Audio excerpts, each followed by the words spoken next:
सोमवार को चुनाव आयोग ने विधानसभा चुनाव की तारीखों का ऐलान कर दिया है। जबलपुर जिले की 8 विधानसभा सीट कैंट, पश्चिम, उत्तर, पूर्व, बरगी, पाटन, बनागर और सिहोरा विधानसभा चुनाव के लिए आगामी 17 नवंबर को वोट डाले जाएंगे। 3 दिसंबर को वोटों की गिनती होकर परिणाम घोषित किए जाएंगे। जबलपुर जिला प्रशासन ने विधानसभा चुनाव को लेकर अपनी तैयारियां पूर्ण कर ली है। चुनाव आयोग की तारीखों के ऐलान होते ही आचार संहिता भी लागू हो गई है, जिसके चलते आज जिला कलेक्टर सहित पुलिस अधीक्षक ने संयुक्त रूप से प्रेस कॉन्फ्रेंस आयोजित करते हुए आचार संहिता संबंधी जानकारी साझा की। साथ ही सभी से आदर्श आचार संहिता का पालन करने की अपील की। निष्पक्ष और निर्विघ्न चुनाव संपादित कराने के लिए हम लोग प्रतिबद्ध हैं। इसको कंप्लायंस करने के लिए हम लोगों ने अभी तक 14,000 से ज़्यादा लोगों को, जिनकी डिफरेंट ग्राउंड्स पे कंप्लेंट्स प्राप्त हुई थी, उनको फाइनल बाउंड ओवर किया है।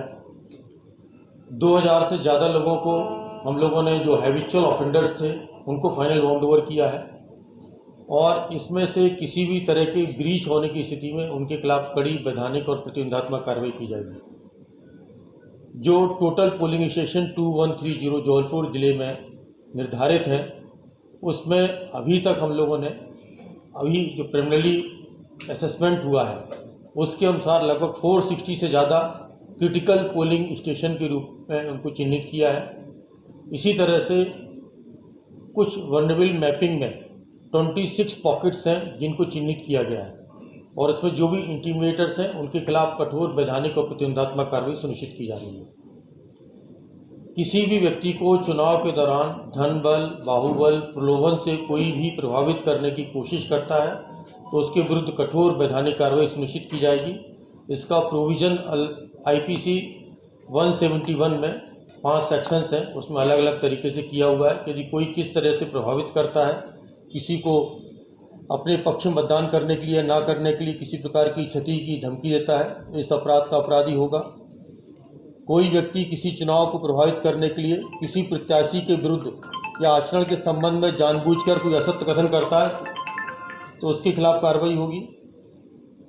कोई भी प्रत्याशी बिना अनुमति के किसी प्रकार का कोई विज्ञापन प्रकाशित करता है या अन्य कोई व्यय करता है तो वो इसके 171 IPC के तहत, सब सेक्शन के तहत दोषी निर्धारित होगा। इसी तरह से मध्य प्रदेश संपत्ति विरूपण अधिनियम 1994, कोई भी व्यक्ति डिफेसमेंट एक्ट के तहत कोई भी किसी की बिल्डिंग पे जो उसकी प्रॉपर्टी है, चाहे प्राइवेट प्रॉपर्टी भी है, यदि उसका उपयोग करता है तो उसके पास विधिवत अनुमति होनी चाहिए, अन्यथा इसके तहत उसके खिलाफ कार्रवाई सुनिश्चित होगी। इसी तरह से मध्य प्रदेश कोलाहल नियंत्रण अधिनियम 1994, सभी के लिए ये नियम है कि सुबह 6 से लेकर रात्रि 10 बजे तक आपको ध्वनि विस्तारक यंत्रों का प्रयोग नहीं करना है। यदि कोई व्यक्ति इस तरह का उपयोग करता है, यदि चुनाव कार्यों में प्रयोग करता है तो उसकी अनुमति लेनी पड़ेगी, और अन्य प्रयोजन से भी इस्तेमाल करता है तो भी आपको इसकी अनुमति लेनी पड़ेगी, अन्यथा इस एक्ट के तहत आपके खिलाफ कार्रवाई की जाएगी। तो ये सारे प्रोविजंस मैंने आपको बताए हैं, और भी डिफरेंट प्रोविजंस हैं। क्रिटिकल पोलिंग स्टेशन का एनालिसिस बाद में हमको लगता है कहीं पर कोई और डिफरेंट इन्फॉर्मेशन आती है तो उनकी संख्या बढ़ भी सकती है। जहां तक फोर्स के डिप्लॉयमेंट की बात है तो उसमें ऑलरेडी इलेक्शन कमीशन की गाइडलाइन के हिसाब से फोर्स का डिप्लॉयमेंट होगा।